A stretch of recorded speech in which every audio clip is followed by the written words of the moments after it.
Olá pessoal, mais uma aula de Direito do Trabalho e hoje vamos falar sobre autonomia, autonomia do direito do trabalho e vamos direto ao ponto. O que significa autonomia? É saber se determinado ramo do direito ele depende de outro ou não. Se ele for independente, ele é um ramo do direito autônomo. Primeiro, parte-se do pressuposto de que o direito é único, mas temos as suas subdivisões. É como se fossem ramos de uma árvore. Nós temos um tronco, que é o direito em si, e nós temos vários ramos. Cada ramo desse tronco, dessa árvore, é um ramo do direito. E nós temos que saber que a cada ramo do direito ele corresponde a uma ciência do direito.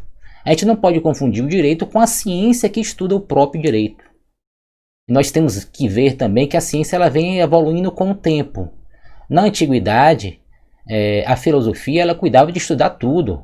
Astronomia, física, astrologia, biologia, química, tudo era estudado pela filosofia. Com o passar do tempo, essas ciências elas foram se especializando, foram criando autonomia. E o mesmo acontece com o direito. O direito era uno e com o passar do tempo ele foi se especializando. Foram sendo criados ramos do direito. Tá? E qual é o requisito para se criar um novo ramo do direito? O principal deles é a existência de princípios próprios. Um ramo do direito se destaca de outro quando ele tem princípios que se diferenciam do ramo anterior, do qual ele se originou. No caso do direito do trabalho, imaginem aí. Ele se originou de que ramo? De que outro ramo do direito? Lembre-se que a gente falou que o direito do trabalho ele é um ramo do direito privado. E quando se fala em direito privado, nós nos lembramos logo do direito civil. E foi esse, o direito civil, de onde o direito do trabalho se originou. O direito civil, pelo menos aqui no Brasil, ele era tratado.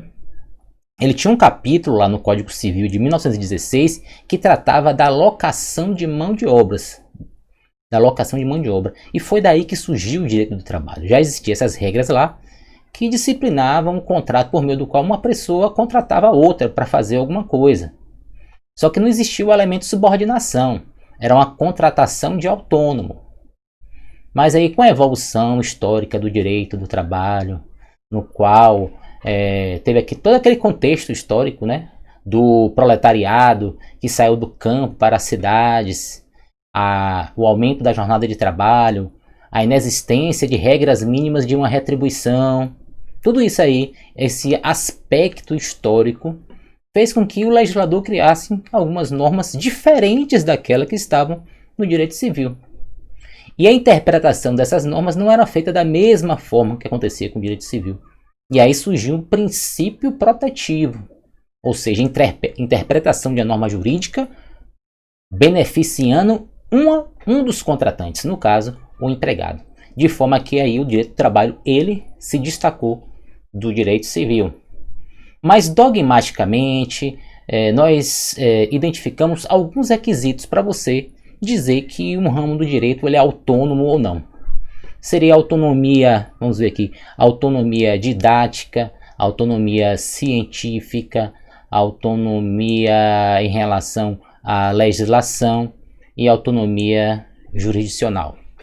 Autonomia legislativa significa que aquele ramo do direito ele tem um conjunto de regras.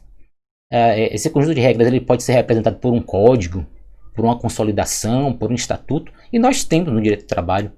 No caso, no Brasil, nós temos uma consolidação, mas poderia ser um código, poderia ser o estatuto, como eu falei. Então, nós temos essa autonomia legislativa, uma autonomia jurisdicional nós temos também, principalmente no Brasil. Nós temos uma justiça especializada em dirimir conflitos trabalhistas. Isso é muito importante, nem todo ramo do direito tem essa autonomia. A autonomia didática significa que nos cursos de direito há uma cadeira específica para trabalhar, no caso, para ensinar. É o que a gente está vendo aqui agora mesmo. Né? Vocês se matricularam na disciplina Direito do Trabalho. Então tem essa autonomia didática também.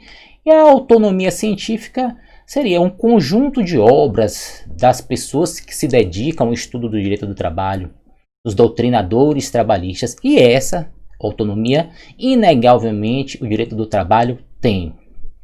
Portanto, no conjunto, esses requisitos são atendidos e o direito do trabalho é considerado assim como um ramo autônomo do direito como um todo.